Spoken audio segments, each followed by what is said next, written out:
सर्वप्रथम सर्व स्वामी भक्तांचे पुन्हा एकदा खूप खूप मनापासून स्वागत आहे.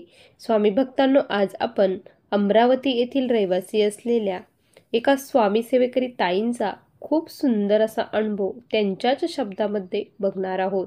चला तर मग अनुभवाला सुरुवात करूया. तत्पूर्वी तुम्ही जर आपल्या या चॅनलवरती नवीन असाल तर सबस्क्राईब करायला विसरू नका, कारण असेच रोज स्वामींचे नवीन नवीन अनुभव या चॅनलवरती येत असतात. ताई म्हणतात, सर्वप्रथम सर्वांना श्री स्वामी समर्थ. अनंतकोटी ब्रह्मांड नायक राजाधिराज योगीराज परब्रह्म भगवान श्री स्वामी समर्थ महाराज यांच्या चरणी त्रिवार वंदन. स्वामी भक्तांनो, मी अमरावती येथील रहिवासी आहे. माझे नाव सौ पूजा पाटील असे आहे. आज मी तुम्हाला माझ्या जीवनातील खूप मोठा अनुभव शेअर करत आहे. जेव्हापासून स्वामींच्या सेवेत आले तेव्हापासून स्वामींनी छोटे मोठे असंख्य अनुभव मला दिले आहेत, पण त्यातील हा अनुभव मी कधीही विसरू शकणार नाही. तो अनुभव मी आज तुमच्यासोबत शेअर करत आहे. स्वामी भक्तांनो, मी जेव्हा कॉलेजला होती तेव्हापासून मी स्वामींची सेवेकरी आहे. म्हणजे माझी आई ही खूप दिवसापासून स्वामींची सेवा करते, पण तिला जास्त वेळ मिळत नसायचा. आमचे शिक्षण वगैरे चालू होते आणि घरातही म्हणजे ती जॉबला होती, ती शिक्षिका होती, त्यामुळे तिला एवढा वेळ मिळत नसायचा.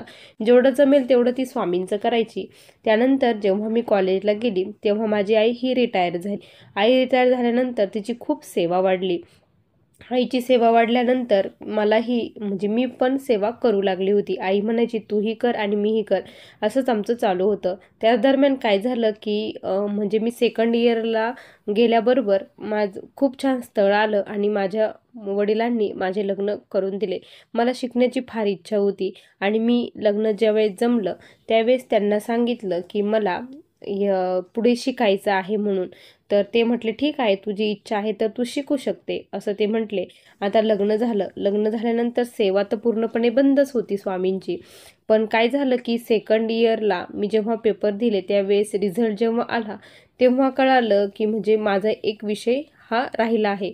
असं कसं झालं हे खूप मला असं वाटत होतं की असं राहणारच नाही, कारण आत्तापर्यंत असं कधी झालेलंच नव्हतं आणि तो पेपर मला खूप छान गेलेला होता. मग मी तो पेपर पुन्हा रिचेकिंगसाठी टाकला, पण आता त्या प्रोसेसमध्ये खूप वेळ जातो. मग लास्ट इयरचं जे ॲडमिशन असतं ते माझं झालंच नाही. मग त्यामध्ये 5-6 महिने निघून गेले, पण मला स्वामींवरती विश्वास होता की काहीतरी होईल बा.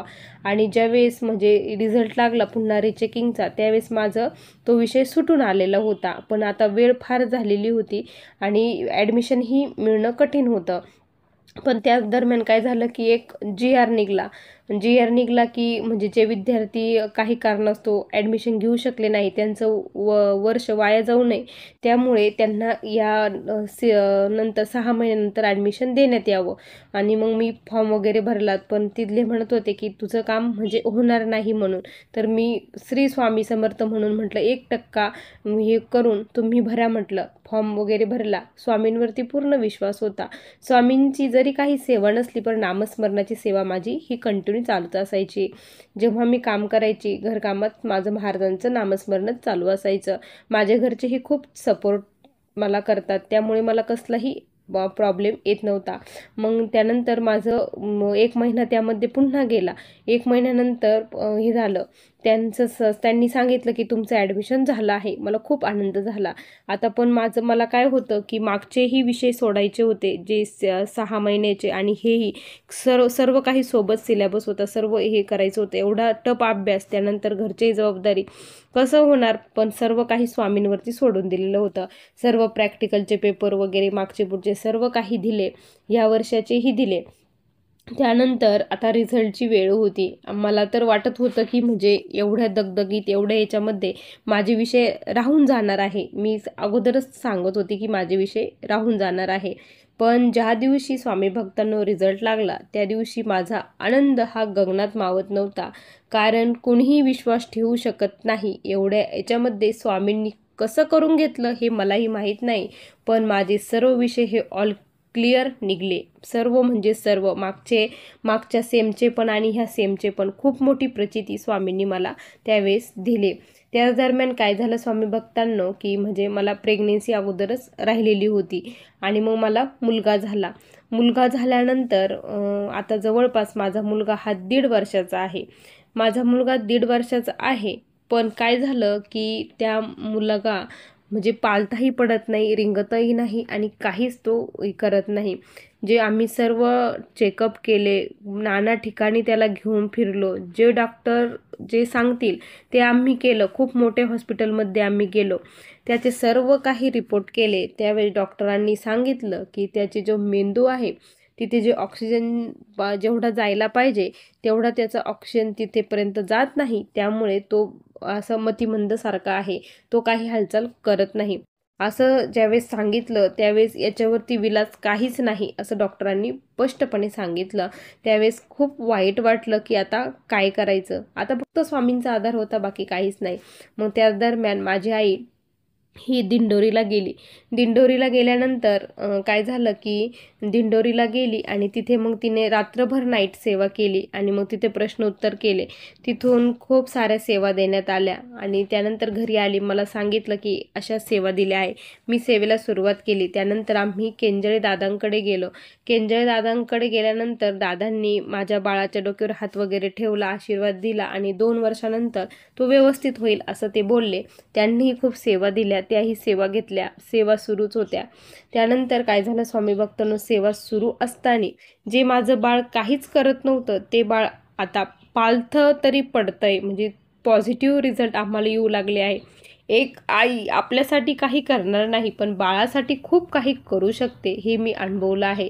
मला एकच इच्छा आहे की माझं बाळ हे एकदम व्यवस्थित व्हावं, जसं नॉर्मल बाळ असते तसं व्हावं. कारण हे फक्त आता अशक्य आहे, ते फक्त आणि फक्त शक्य स्वामी करू शकतात. मला स्वामींवरती पूर्ण विश्वास आहे. स्वामी माझ्या बाळाला व्यवस्थित करतील.